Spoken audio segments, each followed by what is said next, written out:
నిన్న సంక్రాంతి రోజున national turmeric board inaugurate చేశారు కేంద్ర మంత్రి కామర్స్ మినిస్టర్ పీయూష్ గోయల్ గారు. నిజామాబాద్లో ఈ టర్మరిక్ బోర్డు పెడుతున్నారు.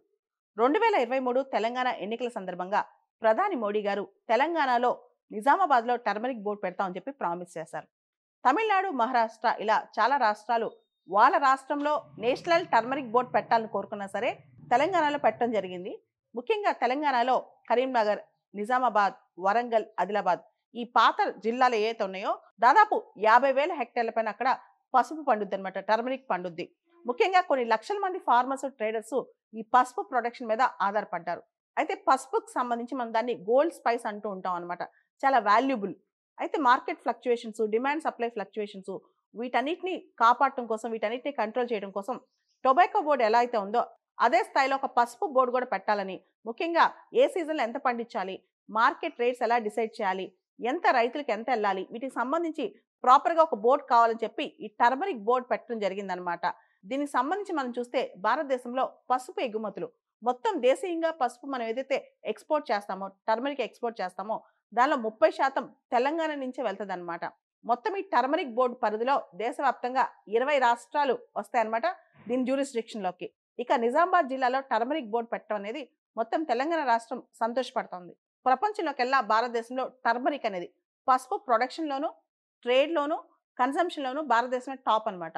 మొత్తం ప్రపంచంలో పసుపు ట్రేడ్లో 62%, టర్మరిక్ ట్రేడ్ మొత్తంలో కూడా 62% భారతదేశందే.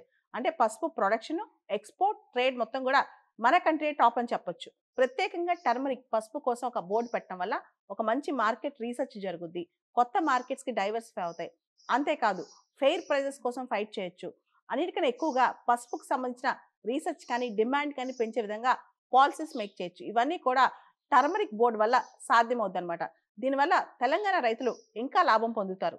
భారతదేశం మొత్తం 2023-24లో దాదాపు 3 లక్షల హెక్టేర్లో పసుపు పండించారనమాట. అంతేకాదు దాని ప్రొడక్షన్ ఈల్డ్ అనేది 10.7 lakh టన్స్ వచ్చింది. అంటే పసుపు అనేది ఎంతో ఇంపార్టెంట్. పసుపు కేవలం వంటలకు మాత్రమే కాదు, మనం మెడిసినల్ వాల్యూ కూడా మనం ప్రమోట్ చేస్తుంటాం. ట్రెడిషనల్గా చాలా వాటికి అంటే థెరపెటిక్ వాల్యూ కూడా పసుపుకి ఇచ్చామన్నమాట. కాబట్టి పసుపు ప్రొడక్షన్, పసుపు ఎక్స్పోర్ట్ అనేది చాలా ఇంపార్టెంట్. ఇక నుంచి పసుపు డిమాండ్ కూడా మార్కెట్లో పెరిగే అవకాశం కనిపిస్తోంది. భారతదేశంలో మొత్తం 30 రకాల పసుపుని ప్రొడ్యూస్ చేస్తారనమాట. మొత్తం ప్రపంచ పసుపు ప్రొడక్షన్లో దేశీయంగానే భారతదేశం ప్రొడక్షనే 70% భారతదేశంలోనే పండుద్ది. సో కాబట్టి పసుపుకు ఒక ప్రత్యేకమైన బోర్డు ఉండాల్సిందే. పసుపు బోర్డు ఎస్టాబ్లిష్ చేయడం వల్ల కొత్త వాల్యూ యాడెడ్ టర్మరిక్ ప్రోడక్ట్స్ బయటకు వస్తాయి, R&D బయటకు వస్తాయి. అంతేకాదు పసుపు బోర్డుకు సంబంధించిన నిర్ణయాలు కూడా ప్రాపర్గా తీసుకుంటారు. దానిలో మనకి చైర్పర్సన్ ఉంటారు, పల్లె గంగారెడ్డి అని చెప్పి ఫస్ట్ చైర్పర్సన్ కూడా అపాయింట్ చేసేసారు ఆల్రెడీ. దాంతోపాటు సివిల్ సర్వెంట్స్ కూడా ఉంటారు. వీళ్ళందరూ కలిసి ప్రాపర్ డెసిషన్ మేకింగ్తో వాల్యూ ఎడిషన్ ప్రోడక్ట్స్ ఏం చేయాలి, పసుపులో రీసెర్చ్ ఎలా జరగాలి, పసుపుకి డిమాండ్ ఎలా పెంచాలి, మార్కెట్ షేర్ ఎలా పెంచాలి, ఇంటర్నేషనల్ వేరే కంట్రీస్తో లైజనింగ్ ఎలా చేసుకోవాలి, వేరే కంట్రీస్కి ఎక్స్పోర్ట్ విషయంలో క్వాలిటేటివ్ ప్రోడక్ట్ని ఎలా ఎక్స్పోర్ట్ చేయాలి, అన్నిటి మీద ప్రాపర్ నిర్ణయాలు ఉంటాయి. దాంతోపాటు గ్రేడింగ్, అన్ని రకాల వెరైటీస్లో సంబంధించి ఏ పసుపు నాణ్యమైనది గ్రేడింగ్ కూడా చూస్తుంటారనమాట. ఇవన్నీ కూడా ప్రాపర్ స్టాండర్డ్స్ జరుగుతాయి ఈ నేషనల్ టర్మరిక్ బోర్డు వల్ల.